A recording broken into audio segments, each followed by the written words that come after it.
India മുഴുവൻ ആദരിക്കുന്ന അജ്മേർ ദർഗയ്ക്കെതിരെ തീവ്ര ഹിന്ദുത്വവാദികൾ.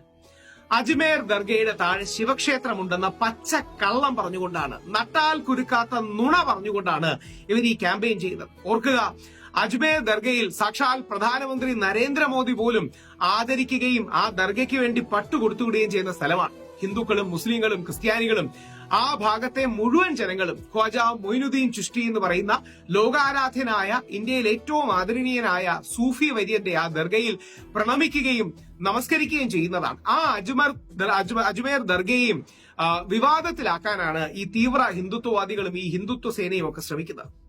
നമസ്കാരം. അമ്പലവും പള്ളിയുടെയും പേരിൽ പരസ്പരം അടികൂടുന്നവൻ മണ്ടനാണ് എന്ന് സ്വാമി വിവേകാനന്ദൻ പറഞ്ഞതിനെ പലപ്പോഴും നമ്മൾ ഓർക്കാറുണ്ട്. അങ്ങനെ മറ്റൊരു പ്രശ്നം കൂടി, അജ്മേർ ദർഗ എന്ന് പറയുന്ന ലോകത്തിലെ തന്നെ ഏറ്റവും ആദരിക്കപ്പെടുന്ന, ഇന്ത്യയിലെ ഏറ്റവും ആദരിക്കപ്പെടുന്ന ഒരു ദർഗയുണ്ട്. ഇത് രാജസ്ഥാനിലാണ് ഉള്ളത്. വളരെ ആദരണീയനായ ഖ്വാജ മൊയ്നുദ്ദീൻ ചിശ്തി, അദ്ദേഹം വലിയൊരു സൂഫി വര്യനാണ്. ഹിന്ദുക്കൾ വളരെയധികം ആദരിക്കുകയും ഹിന്ദുക്കളും മുസ്ലിങ്ങളും ക്രിസ്ത്യാനികളും ബൗദ്ധരും മതമുള്ളവരും ഇല്ലാത്തവരും എല്ലാം ആദരിക്കുകയും ചെയ്യുന്ന വലിയൊരു സൂഫി പണ്ഡിതനാണ്. നമ്മുടെ നാട്ടിൽ സമാധാനത്തിന്റെ, ഒരുമയുടെ, ഐക്യത്തിന്റെ സൂക്തങ്ങൾ പറഞ്ഞു തന്ന മഹാനായ ഒരു മനുഷ്യനാണ്. അദ്ദേഹത്തിന്റെ ദർഗയോ അല്ലെങ്കിൽ അദ്ദേഹത്തിന്റെ സ്മരണാർത്ഥമുള്ള ഒരു സ്ഥലമോ ഒക്കെയാണ്. അതൊരു സൂഫി പാരമ്പര്യത്തിന്റെ കൂടെ ഭാഗമാണ്. 13ാം നൂറ്റാണ്ടിലാണ് ഈ മഹാനായ ഖ്വാജ മൊയ്നുദ്ദീൻ ചിശ്തി ഉണ്ടാകുന്നത്. പലപ്പോഴും നമ്മുടെ സാധാരണ ആൾക്കാർക്ക് ഋത്തിക് റോഷന്റെ വളരെ ഫേമസ് ആയ ഒരു പാട്ട് ഓർമ്മ കാണും, ഖ്വാജ മേരി ഖ്വാജ. അതൊക്കെ ഇദ്ദേഹത്തെ സ്മരിക്കുന്നതാണ്, അല്ലെങ്കിൽ ആ ലെഗസിയെ സ്മരിക്കുന്നതാണെന്ന് നമുക്കറിയാം.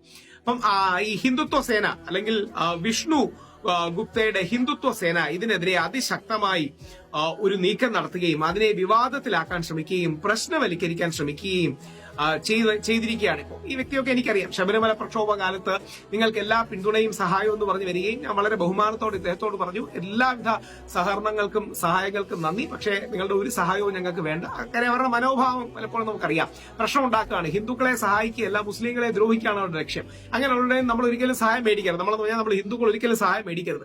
നമ്മളോടുള്ള സ്നേഹം കൊണ്ടോ നമ്മളോടുള്ള ഇഷ്ടം കൊണ്ടോ അല്ല, സാമുദായികമായ പ്രശ്നത്തിൽ പ്രശ്നങ്ങൾ ഉണ്ടാക്കി എന്തെങ്കിലും എരുതിയിൽ എണ്ണ ഒഴിച്ച് പ്രശ്നങ്ങൾ ഉണ്ടാക്കാന്ന് വിചാരിക്കുന്ന ആൾക്കാർ മാത്രമാണ്. അതുകൊണ്ടാണ് ബിജെപിയുടെയും RSSന്റെയും പ്രധാനമന്ത്രിയായിരിക്കുന്ന ശ്രീ നരേന്ദ്രമോദി പോലും പട്ടുകൊടുത്ത് അയക്കുന്ന അജ്മേർ നിന്ന് വരുന്ന ഡെലിഗേഷനെ പ്രധാനമന്ത്രിയുടെ വീട്ടിൽ സ്വീകരിക്കുന്ന അത്ര ലോകാരാധ്യമാണ്. അവിടെ പോലും ഈ പ്രശ്നം ഉണ്ടാക്കാൻ വേണ്ടിയാണ് ഇവർ ചെയ്യുന്നത്. അപ്പൊ യഥാർത്ഥത്തിൽ ഇവർ പറയുന്നത് ഇതിന്റെ താഴെ ഒരു ശിവക്ഷേത്രം ഉണ്ടെന്നാണ്.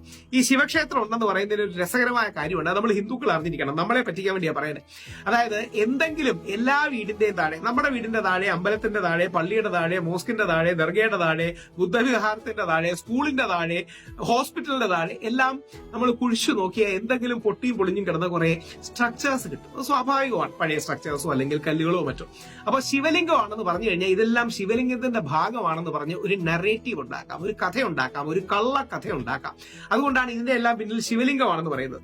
ഇവർ 1911 ഇറങ്ങിയ ഒരു പുസ്തകം ആണ് അത് ഇതായിട്ട് വെക്കുന്നത്. അന്നത്തെ ഏതോ വാട്സപ്പ് യൂണിവേഴ്സിറ്റിക്കാരൻ എഴുതിയതാണ്. അതിനപ്പുറം ഒന്നും വലിയ പ്രസക്തി ഒന്നുമില്ല. അതായത് വേറെ തെളിവും കാര്യങ്ങളും ഒന്നുമില്ല. അന്നത്തെ ഏതോ വാട്സപ്പ് യൂണിവേഴ്സിറ്റിയിൽ മുസ്ലിം വിരോധമുള്ള ആൾക്കാർ ബ്രിട്ടീഷ് കാലഘട്ടത്തിൽ ഹിന്ദുക്കളെയും മുസ്ലിങ്ങളെയും തമ്മിൽ തല്ലിക്കാൻ എഴുതിയ ഒരു പുസ്തകം മാത്രമാണ്.